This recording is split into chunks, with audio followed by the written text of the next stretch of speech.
Get me another drink, Wimp, then go upstairs and take care of her." "Yes, sir," Tim said, and then shuffled off to the kitchen, humiliated and dressed in nothing but his shame. Donald chuckled as he watched Tim disappear to do his bidding. Donald had just crossed a line in Tim's marriage with Amy, leaving her barely conscious in their marital bed. He settled into the comfortable leather recliner that used to be Tim's chair and pulled a nice cigar from the silver case on the end table. Just as he reached for the lighter, the doorbell rang. "Get the door, loser!" Tim was out of earshot and did not respond.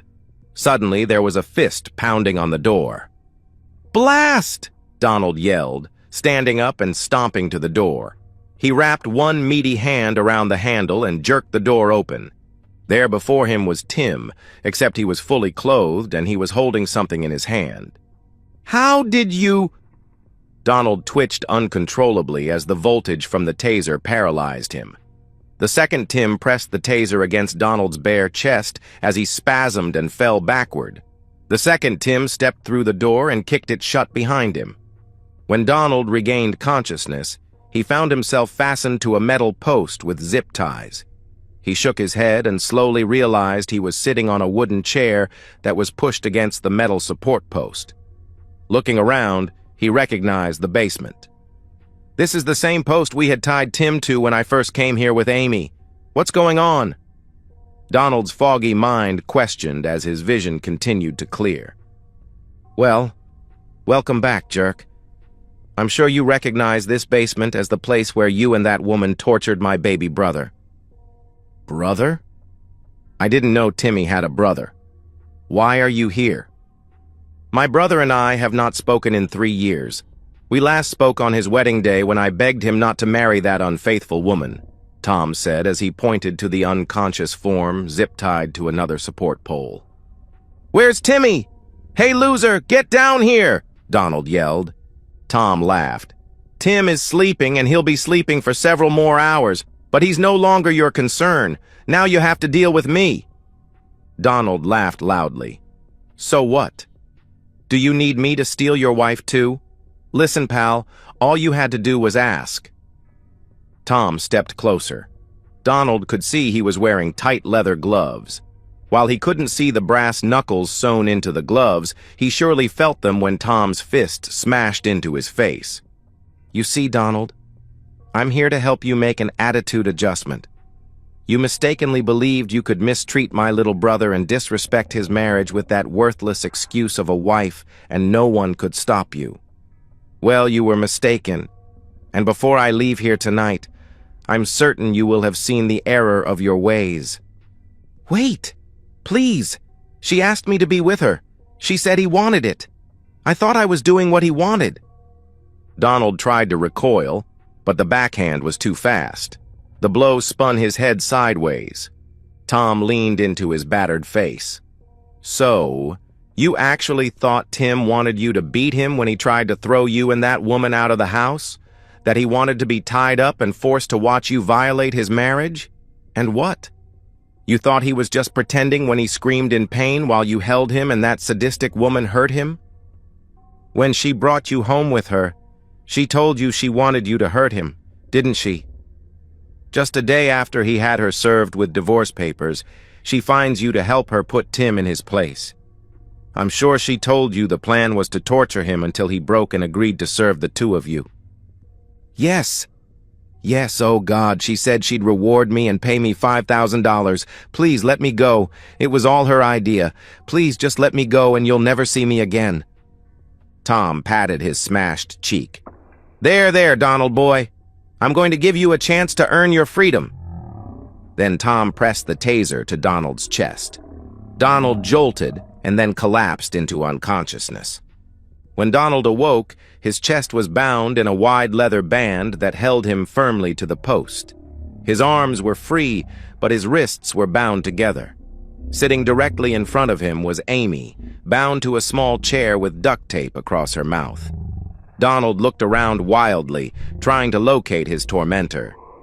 Tom stepped out of the shadows. "Okay, Donald, this is your only chance to get out of this basement alive. Put your hands around her throat."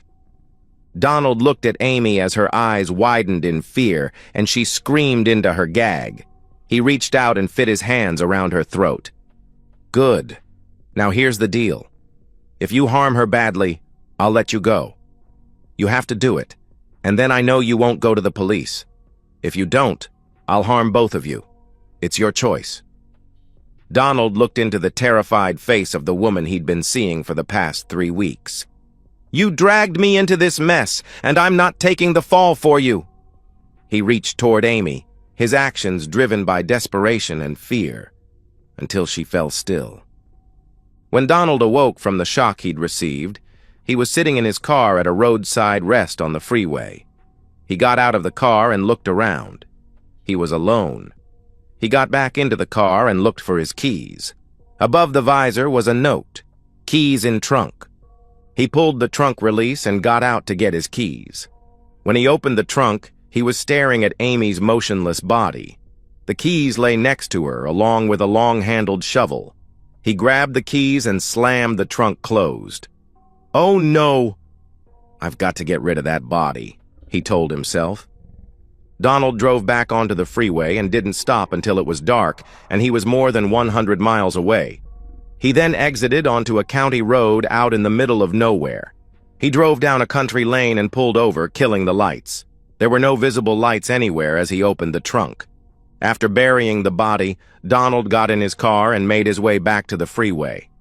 He decided to put even more distance between himself and that crazy man at Tim's house.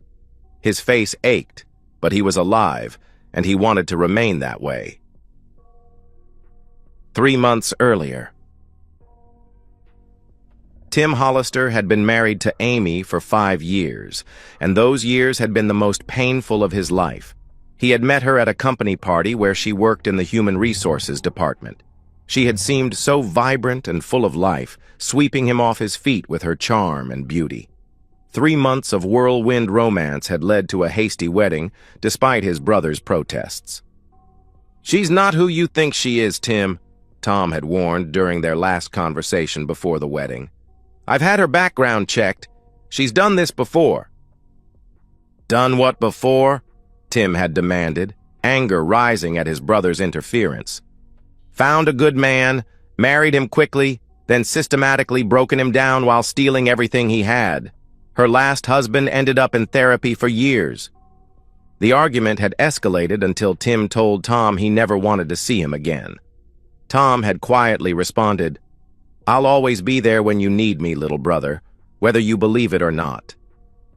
Tim had dismissed the warning, but within months of the wedding, Amy began to change. It started subtly: criticism about his appearance, jokes about his manhood in front of friends, accidentally spending their savings on frivolous purchases.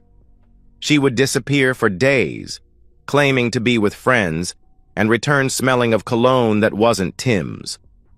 When he confronted her, she would cry and manipulate him into believing he was being paranoid.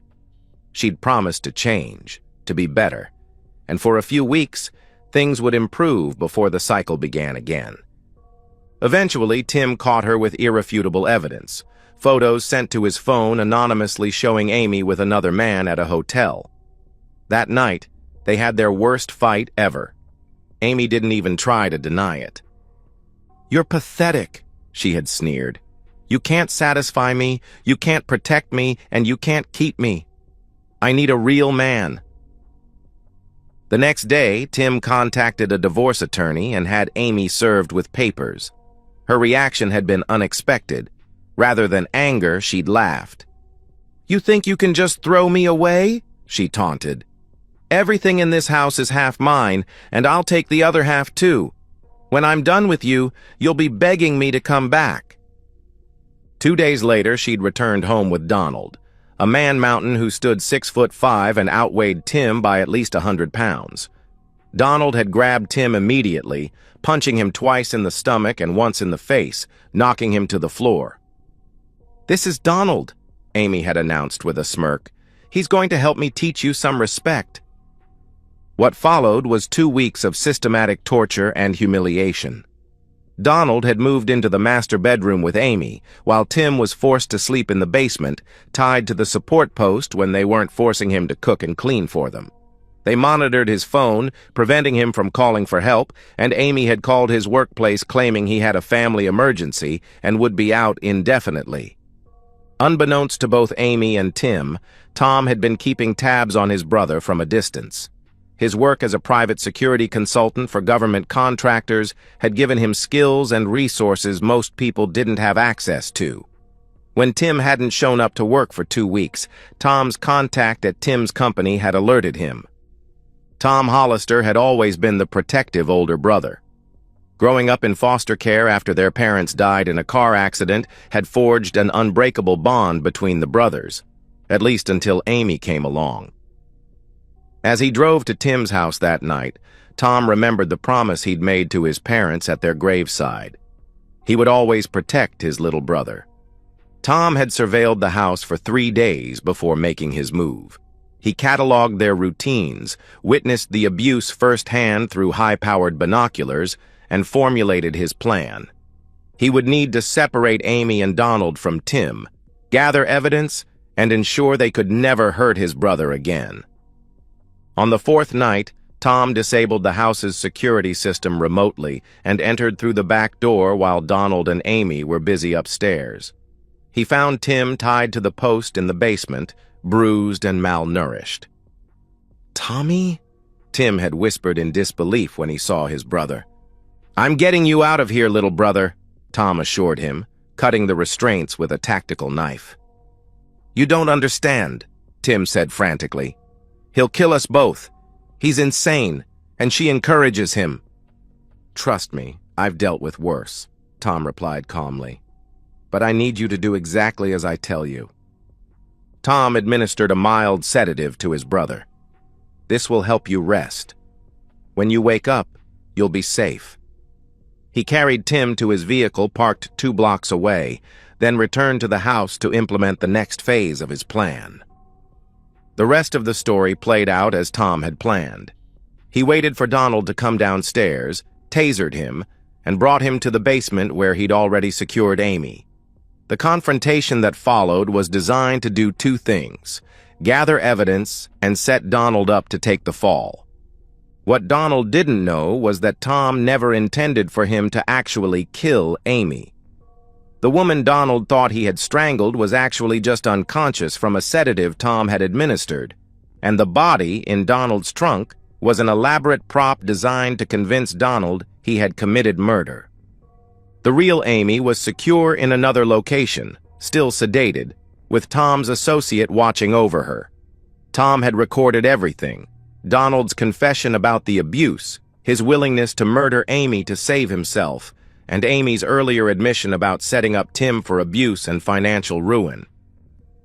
Donald drove for 3 straight days, crossing state lines multiple times, paranoid and certain he was being hunted for murder. He abandoned his car in Nevada, used his savings to buy a used truck with cash from a private seller, and changed his identity. He would spend the rest of his life looking over his shoulder, expecting police or worse to find him. Meanwhile, Tim recovered at a private medical facility where Tom had connections. The physical wounds healed faster than the psychological ones, but with therapy and his brother's support, Tim slowly began to rebuild his life and his trust in people. Amy woke up in a rehabilitation facility in another state, with fabricated medical records indicating she had admitted herself for substance abuse treatment. Next to her bed was an envelope containing divorce papers, copies of the evidence against her and Donald, and a note. "The police have copies of everything.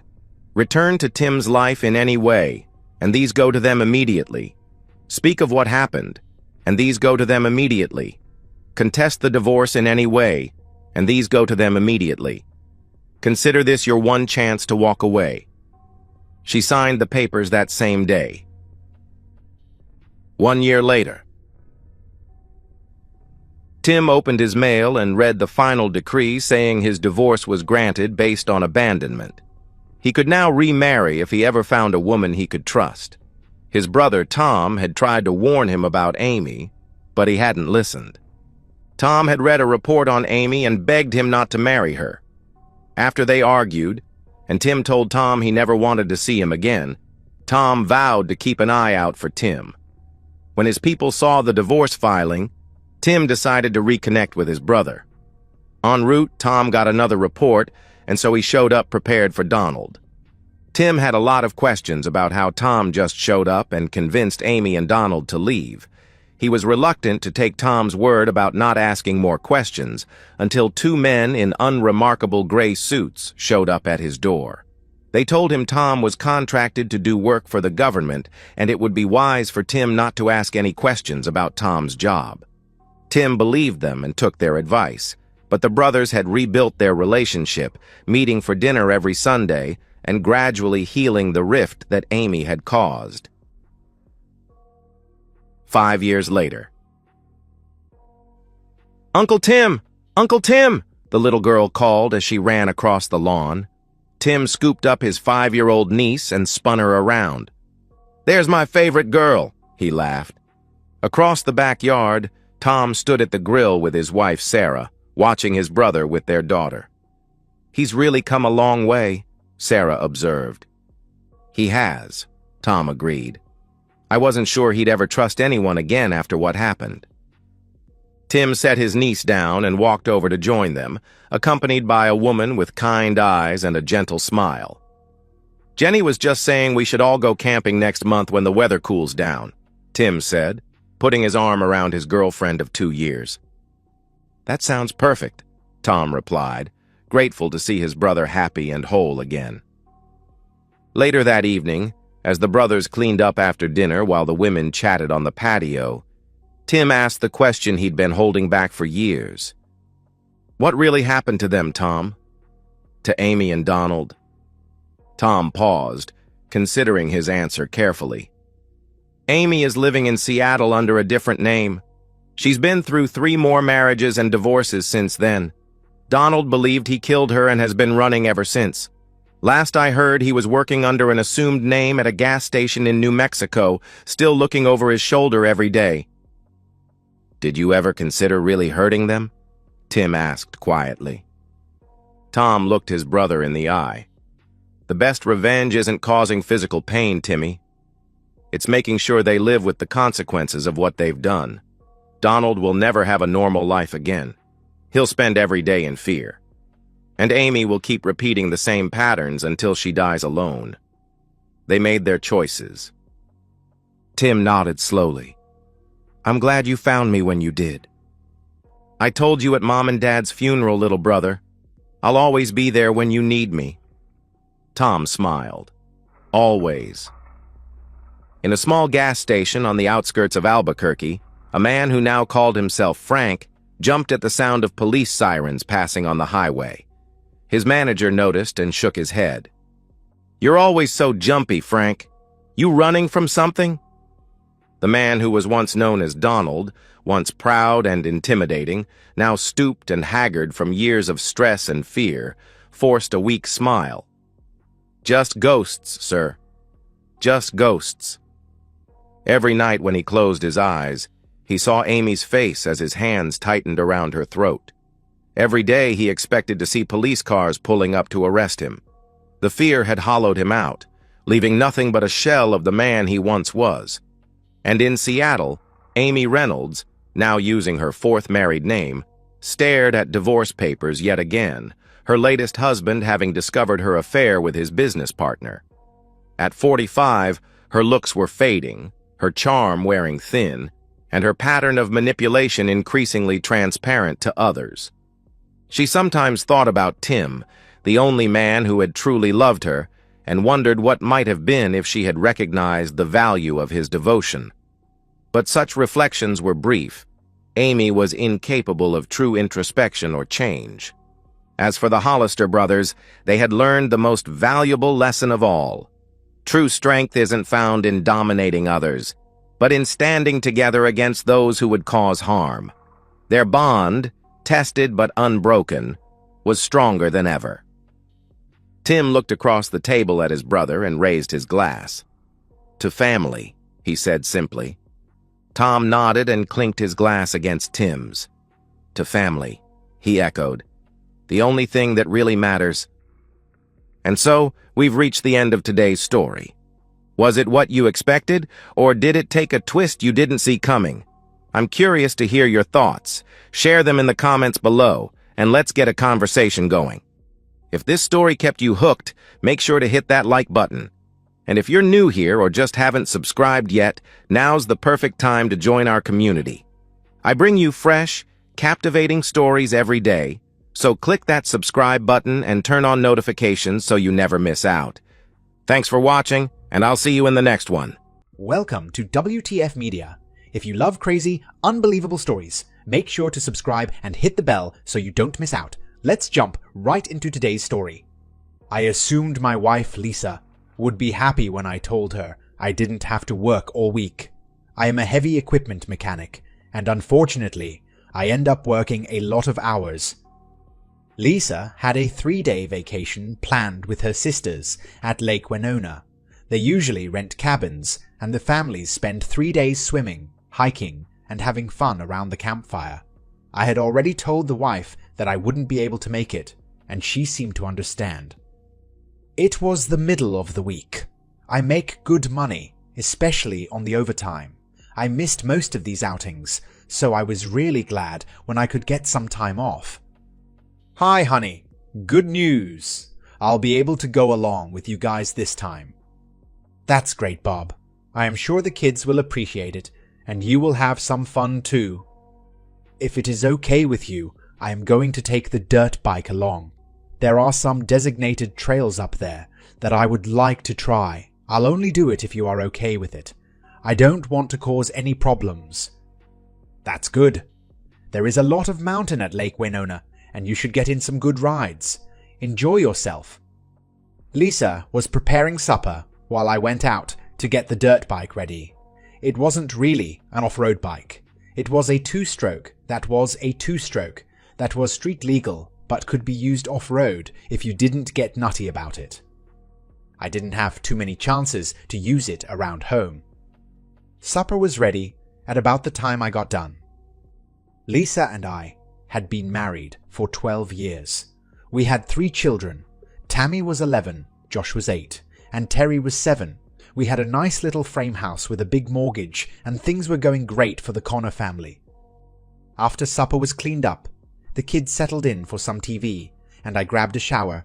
Lisa was finishing something up on the computer when I popped in to get out my trail maps. I noticed that she quickly deleted something and logged off when I came into the room.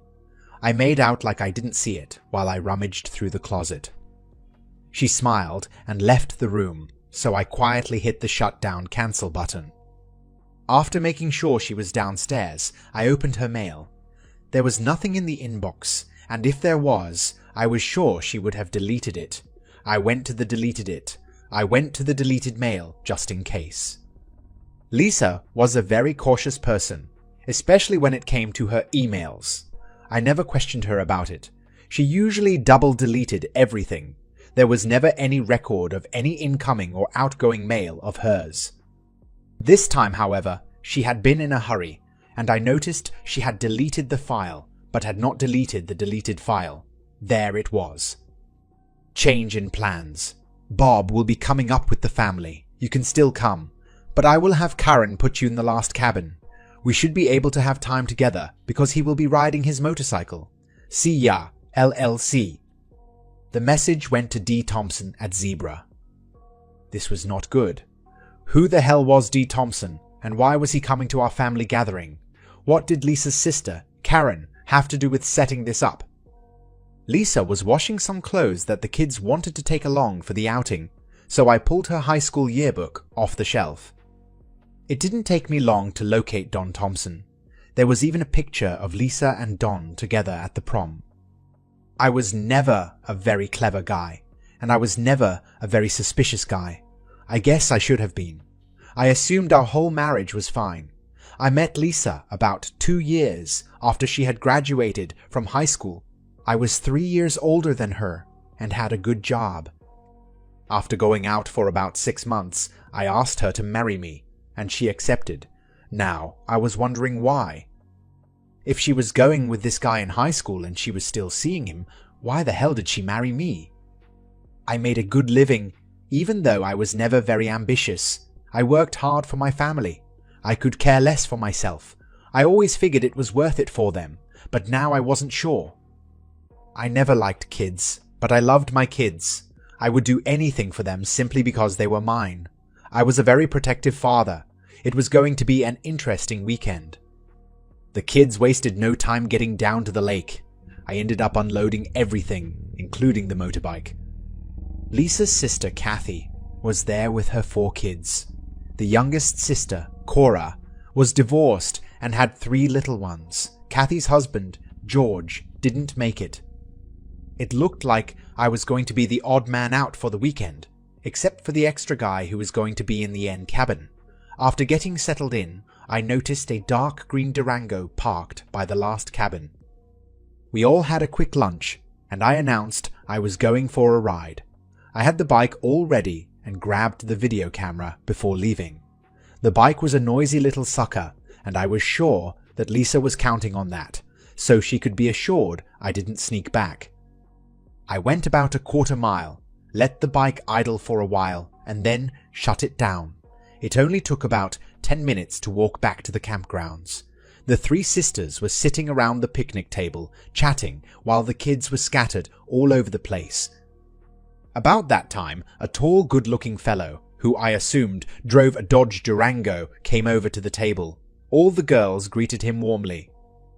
After about 10 minutes, he got up and walked off.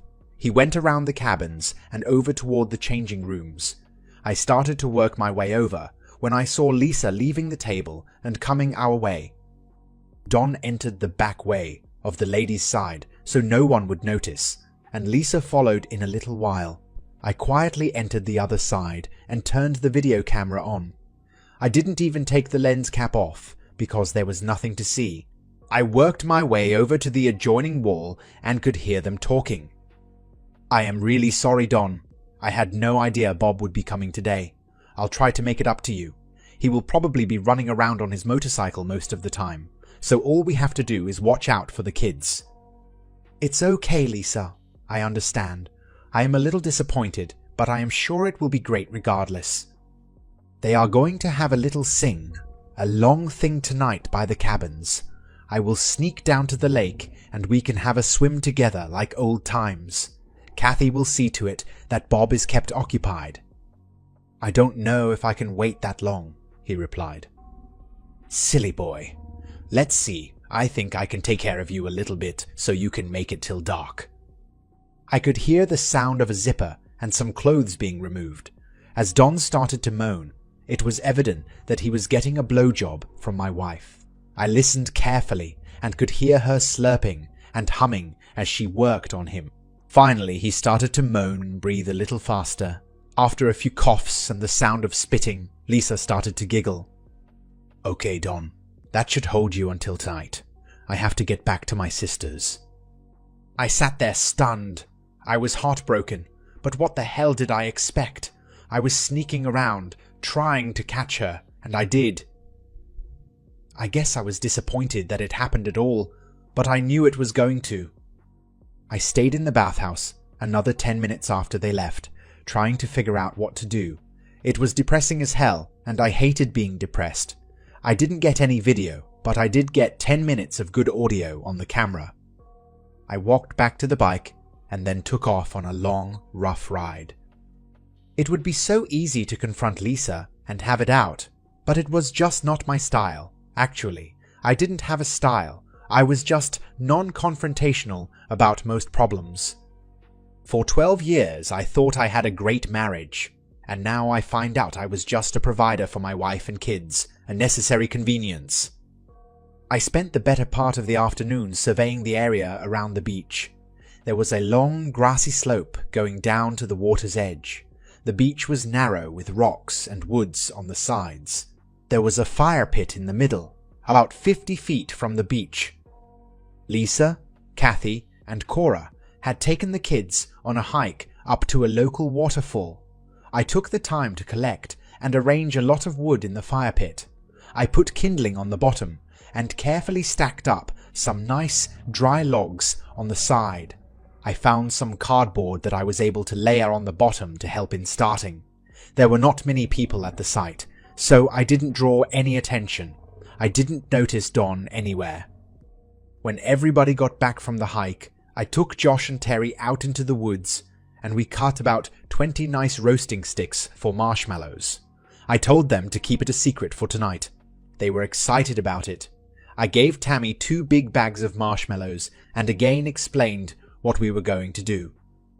Evening came and everybody was gathered around the picnic area. We had a good supper and the kids were winding down for the day. Kathy was being very chatty and sticking close to me. She was asking me to help her to do frivolous little things and being extra friendly. I kept an eye on Lisa, but tried not to be too obvious.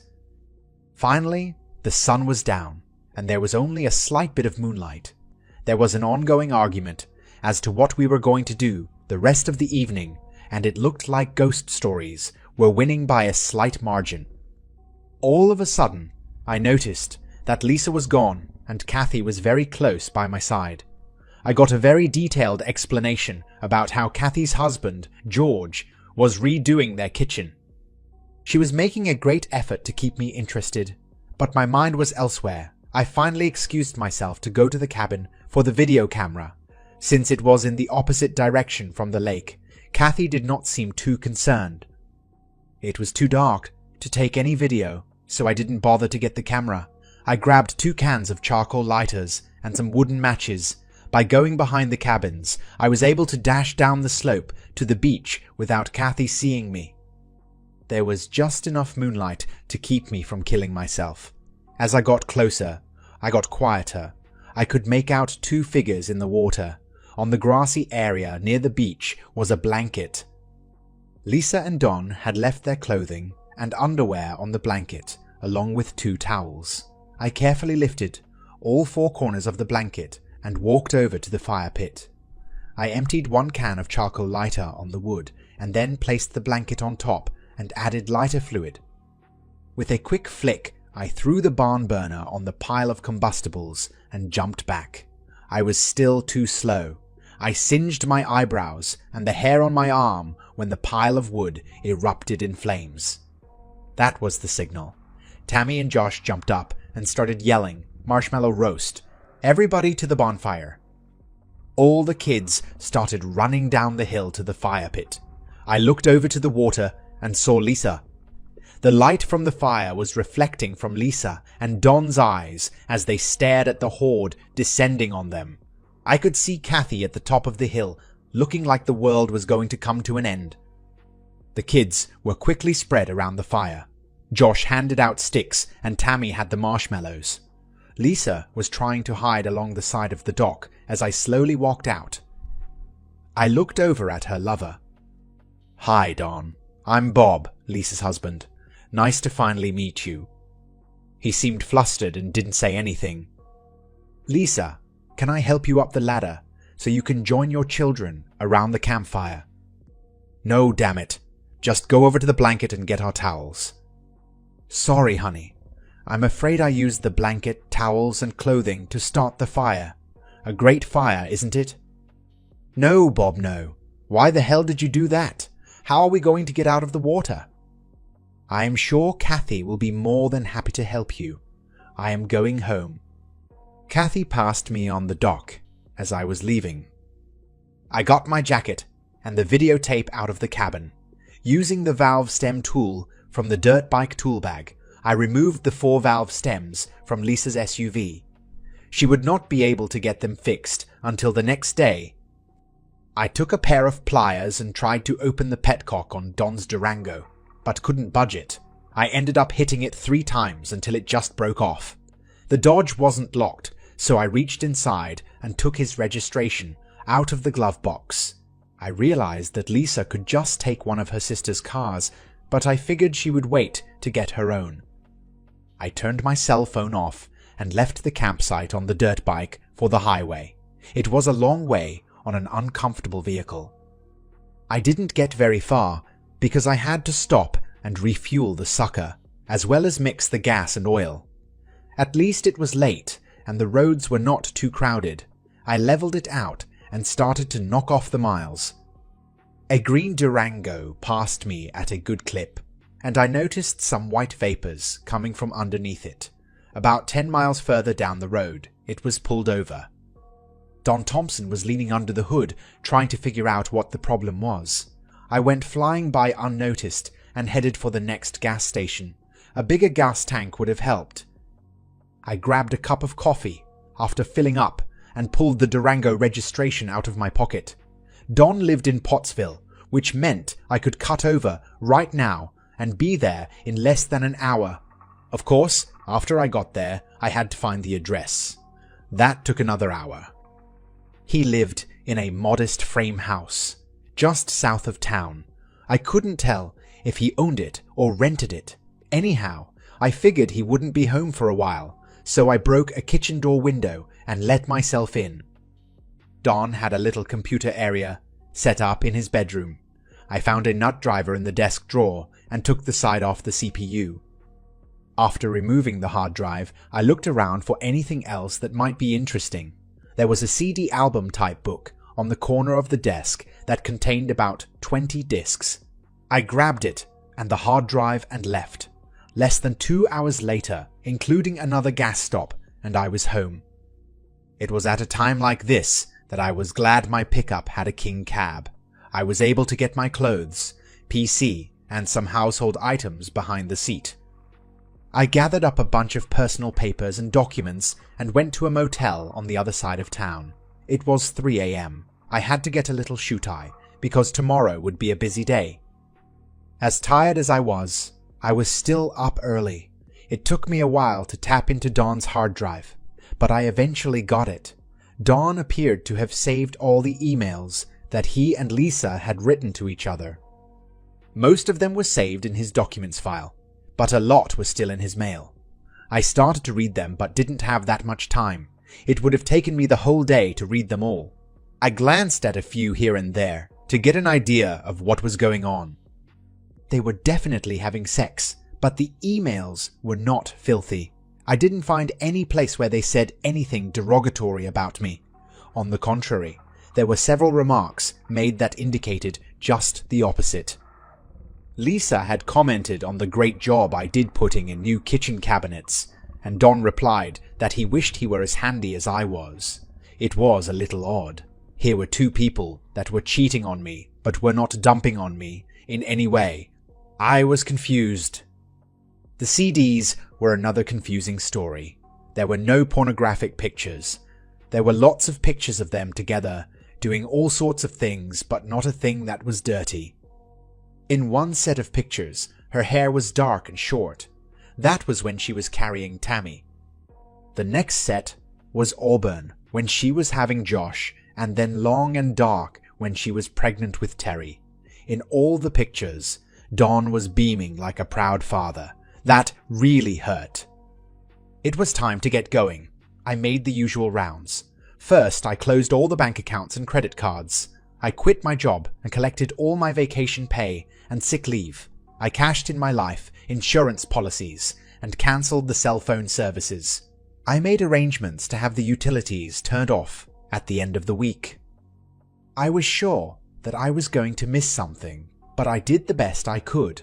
I stopped by the family doctor's office and had a nurse take a DNA swab with instructions to send the results to my lawyer. Then I went by the lawyer's office and filled out the papers for the divorce. I told Seymour to give her nothing and offer child support only if the DNA showed them to be mine.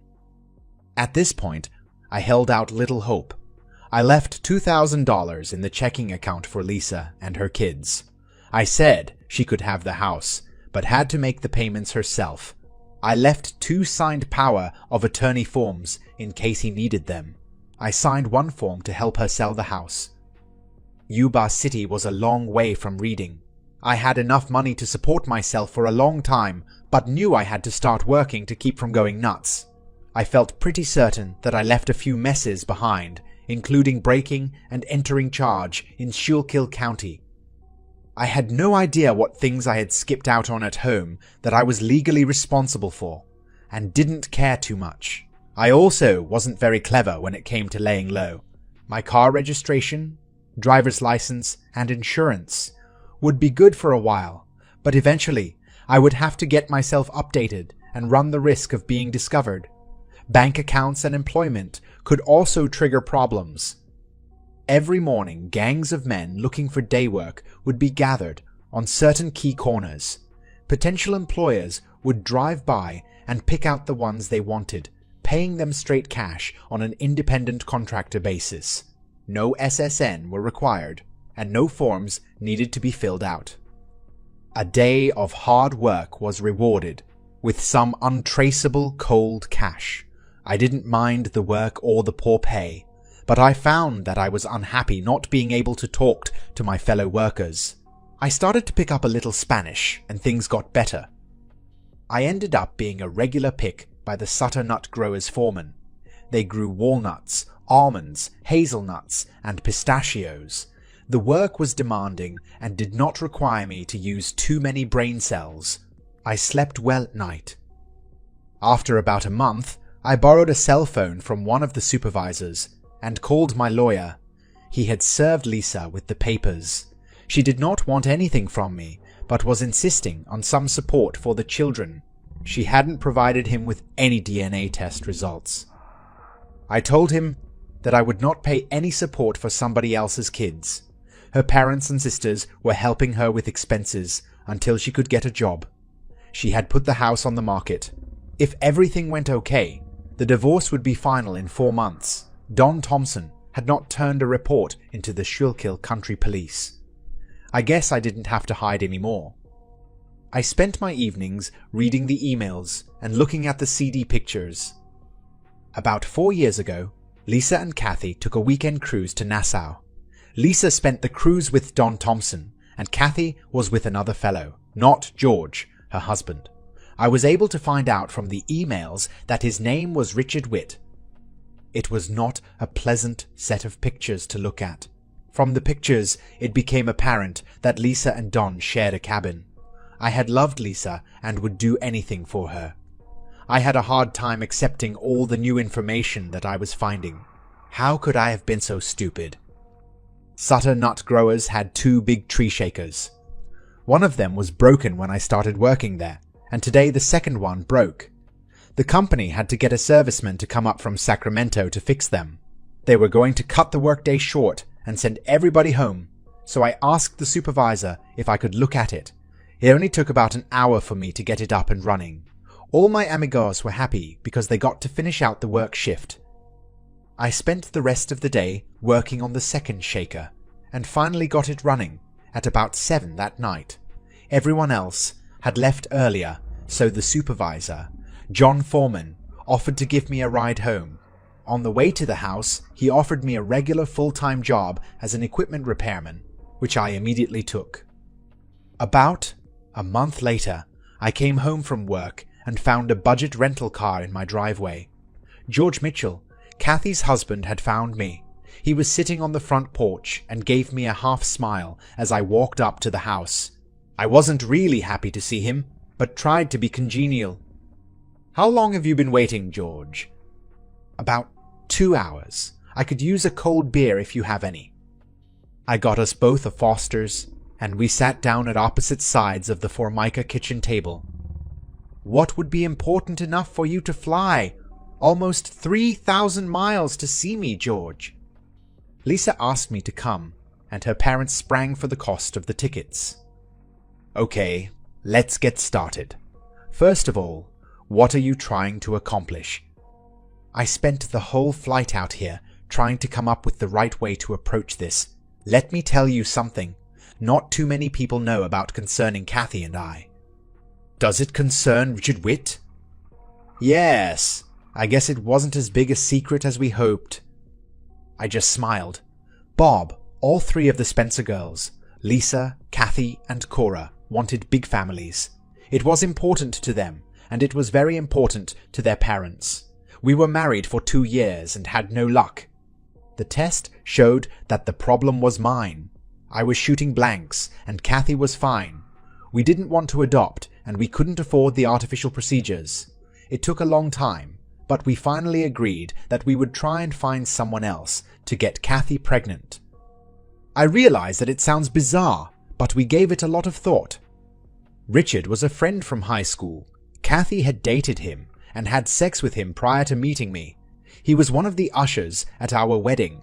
I liked Richard, so Kathy and I met with him to explain the problem.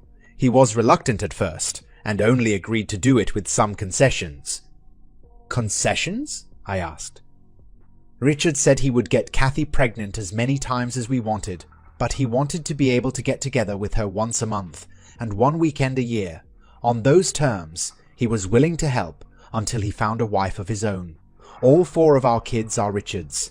About 3 years ago, I was best man at his wedding, and he has not seen Kathy since. Just how does that relate to Lisa and me?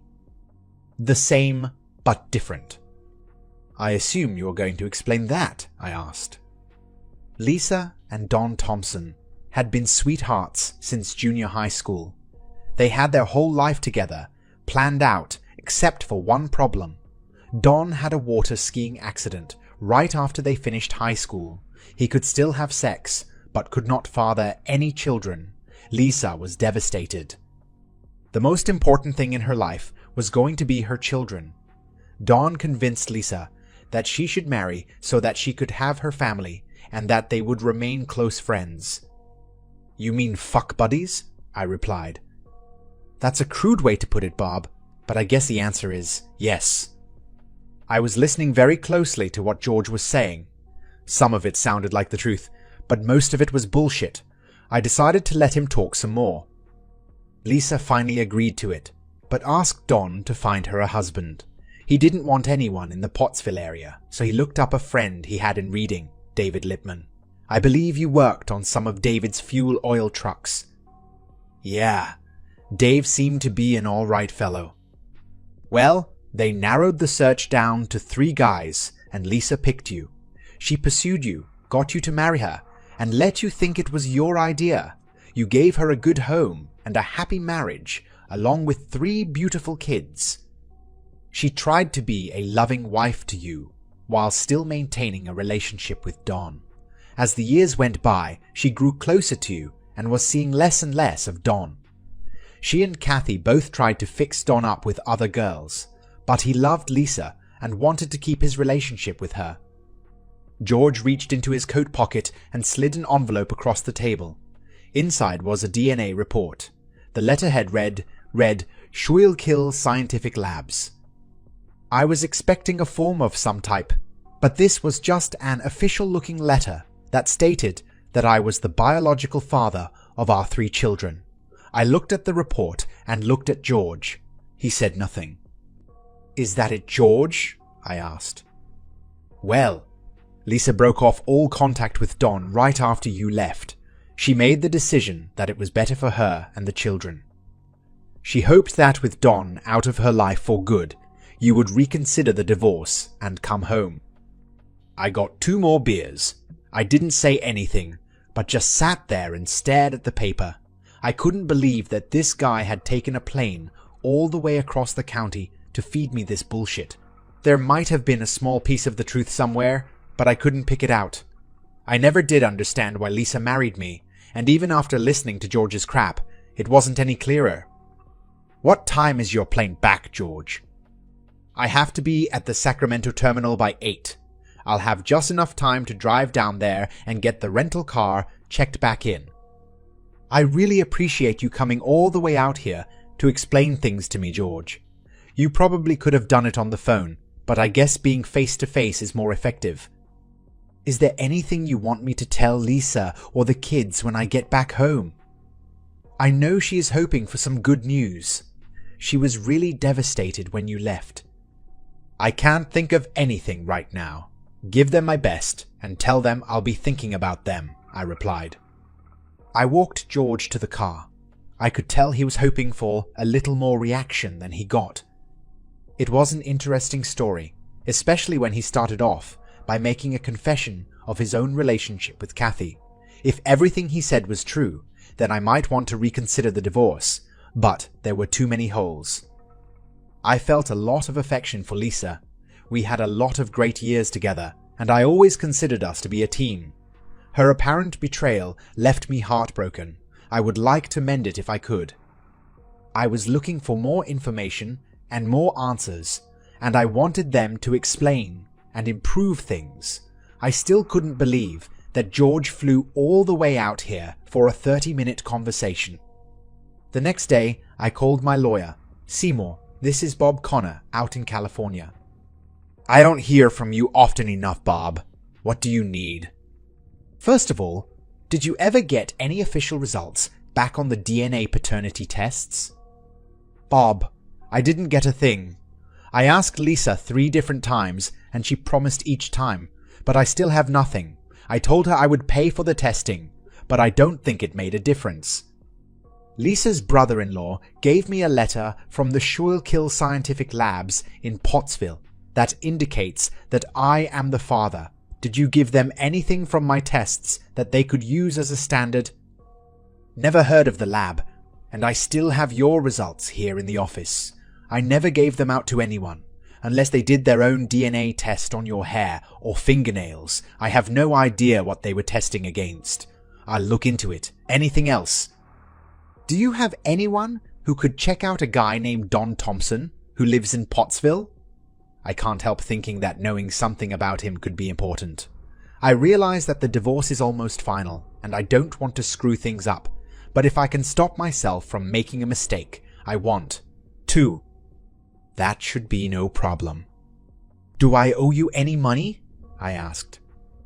There is still a nice buffer in your account. I'll let you know if you get close.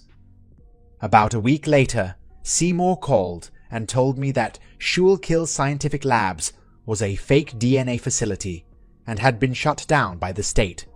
He also let me know that Don Thompson made it through high school by the skin of his teeth. He was not too bright and had a hard time holding a job. He had just been fired from his last position as a fuel truck driver and was having trouble finding anything else in the Pottsville area. He was reported to be a nice person, but just not too intelligent. That evening, when I came home from work, Tammy, Josh, and Terry came running up to the truck. They were all over me as I tried to make my way to the front porch, where their mother was waiting. To what do I owe this pleasure? I felt that the children should be with their father, and since you would not come back to Pennsylvania, I decided to bring them here. I have already rented a place across the river in Marysville. Why don't I send out for pizza and we can get settled down? The kids spent the next hour telling me about their trip across the country. They didn't stop much on the trip, but saw a lot of new and exciting things anyhow. Lisa was quiet and just let the little ones ramble on. I turned on the TV for them, and they started to unwind slowly. Lisa and I cleaned up after the haphazard meal. Bob, I am sorry for the way things worked out. I was hoping that George should explain it to you, but apparently he didn't do too good of a job. The day after you found Dawn and me together, I broke it off with him. It was stupid for me to keep the relationship going as long as it did. I knew, for several years now, that our marriage was more important to me than my friendship with Dawn. We were together for so long and we were so close that it was hard to sever the ties. I am sorry if that sounds stupid, but I don't know how else to explain it. I haven't seen Don since that day at camp and have no intention of seeing him again. I hope you can realize that it is you that I love and want to spend the rest of my life with. You are the father of my children, and I want you to help raise them. I don't know what to say, Lisa. You caught me by surprise. There are a lot of things I don't understand and maybe don't want to. It is nice to see the kids again, and I hope I can help you with them. Right now, I don't feel comfortable enough to want to start up a relationship, but I am open to working on it. That's okay. I understand your reluctance. I have a restaurant job lined up that I start next week in Marysville. I'll have to work evenings and weekends. I would appreciate it if you could watch the kids when I am working until I can get something set up. That sounds good to me. Are you going to drop them off, or do you want me to pick them up? I'll drop them here and pick them up after I am done.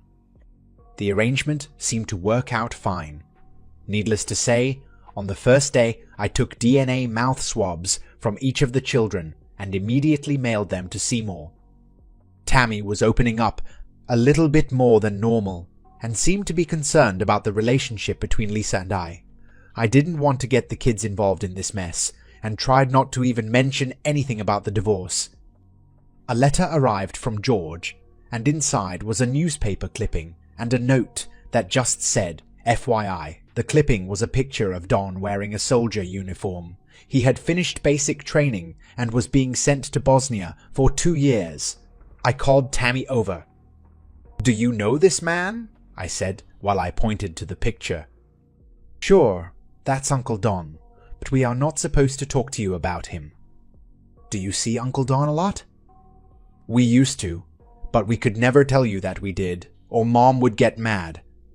"Did you see him since I left?" "Yes," Tammy replied. "Where?" "Mostly we would see him at Chuck E. Cheese or someplace like that. Mom and he would talk while we played the machines and stuff."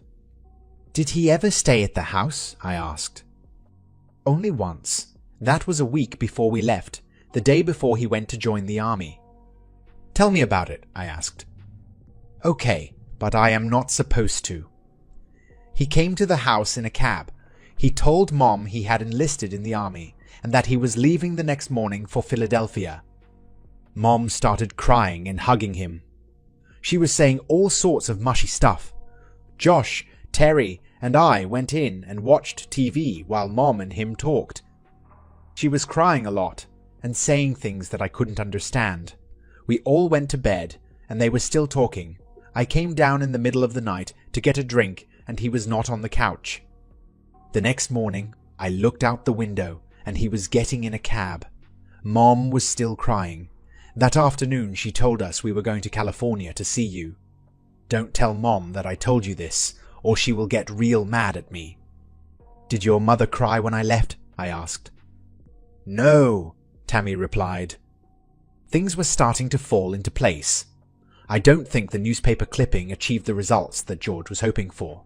I was looking forward to some way of getting back together with Lisa, but now I had doubts. I would have loved to confront her with all the information I had and let her explain some things, but I couldn't force myself to do it. I guess I was too much of a coward to start an argument about fidelity with a woman that I loved. I had no reason to believe that Tammy had lied to me, but what she told me contradicted what George and Lisa both had said. It seemed pretty obvious who was lying. I did what cowards always do. I was sitting in the Seattle airport when my cell phone rang. "Dad, this is Tammy. Where are you?" "I am in the Seattle airport, sweetie." "When are you coming home?" Tammy asked. "Not for about 10 months. I had to sign a contract to get this job, and I will be busy for a long time." "Mom is really mad at me for telling you about Uncle Don. We are leaving to go back to Reading as soon as she gets her final paycheck from the restaurant. I think she is mad at you too." "Tammy, I am sorry if I got you in any trouble with your mother. Just remember, you didn't do anything wrong. None of this is your fault, and don't forget that." "I am going to miss you. Josh and Terry will too. I am sorry you had to go, but I think I understand." "I love you, honey, and tell Josh and Terry I love them too." I called Seymour after Tammy hung up. The DNA results were back. None of the kids were mine. It was another lie from George and Lisa. The divorce would be final in 2 weeks. I told Seymour that I would be sending support money for the kids as long as there were no further problems. He agreed to handle it for me. It is cold as hell in Prudhoe Bay, but at least the knife wound in my back is healing. That's the end of this story.